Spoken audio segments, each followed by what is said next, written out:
Another day mga kamanok. So pagdating sa pag-aalaga ng manok, isa sa pinaka-kinakatakutan ng mga poultry racer o breeder ay ang salmonella.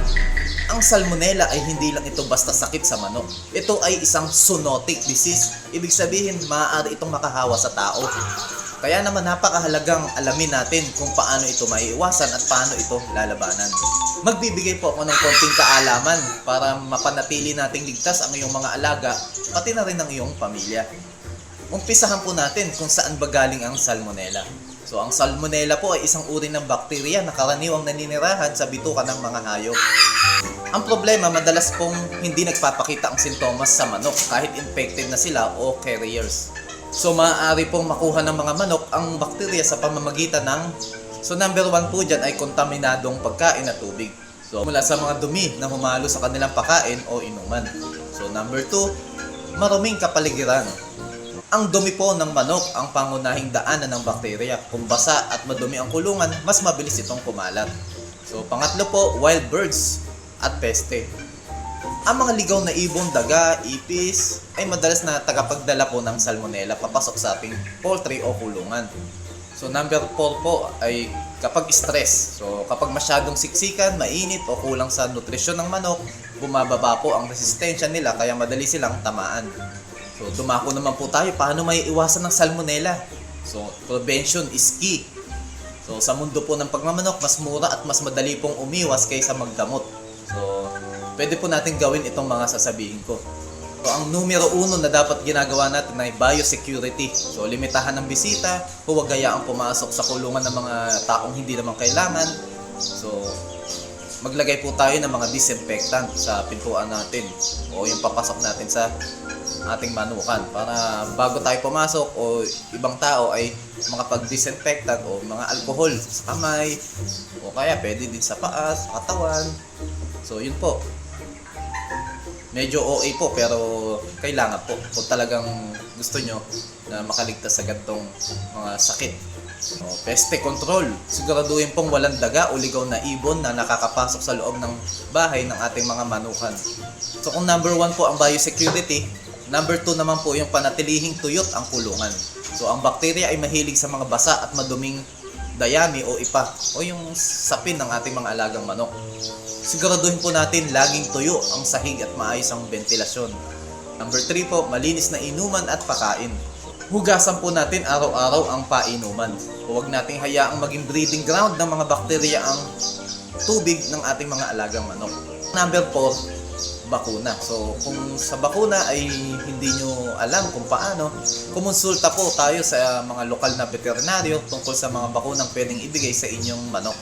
So kumonsulta po tayo sa mga talagang nakakaalam para mabigay natin yung tamang bakuna sa ating mga manok para magkaroon sila ng depensa laban sa salmonella. So sa gamutan naman tayo, ano ang pwedeng gawin kapag may sakit na? So kung mapapansin nyo, mahina, matamlay o may diarrhea, madalas madilaw o berde ang dumi. Ang unang pwede natin gawin dyan, ihiwalay o i-quarantine natin.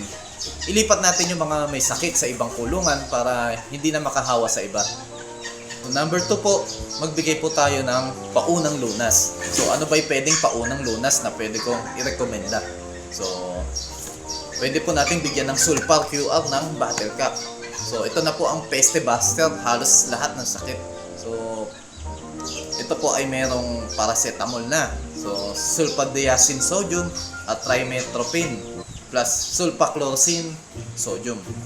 So water soluble po, pwede din pong tablet. So kung saan po kayo hiyang o kung saan kayo komportable. So mas maganda po ang, para sa akin, mas maganda po yung sa ganitong sitwasyon yung water soluble.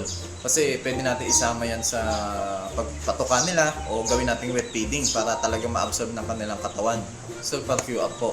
Number 3 po, supportive care. Bigyan po natin sila ng electrolytes. So vitamins, kahit yung mga water soluble para lumakas ang kanilang resistensya habang nagpapagaling po sa sakit na salmonella. So ano pwede? Na simple budget meal na epektibo. So ito po, Bitmin Pro ng Bottle Cap. So Ito po kasi ay health enhancer. So, immunity enhancer, energy enhancer, anti-stress enhancer, digestion enhancer, growth enhancer, na talagang subok ng mas nakakaraming breeders. So, kahit hindi sa manok, pwede po ito sa lahat ng uri ng hayop. So, kasi kompleto na din to. Multivitamins, minerals, B-complex, electrolyte, amino acids at probiotics. So, tama-tama pagpapalakas ng resistensya nila. So, Vitamin Pro po ng Battlecat. Pang-apat po at huli ay linisin po at i-disinfect maigi ang buong kulungan pagkatapos ng outbreak. Munting paalala po sa mga nag-aalaga na katulad ko. So, tandaan po, ang salmonella ay nakakahawa sa tao sa pamamagitan ng paghawak ng maduming manok, itlog, o pagkain na kontaminado. So, ano ba dapat? Siyempre, number 1 dyan, maghugas lagi ng kamay. Ugaliin gumamit ng sabon at tubig pagkatapos humawak sa mga manok o maglinis ng kulungan. So, number 2, magsuot ng tamang proteksyon. Gumamit ng boots o gloves kung kinakailangan. So, number 3 po dyan, lutuing mabuti ang itlog at karne. Ang init ng pagluluto ang pinakamabisang paraan para mamatay ang salmonella.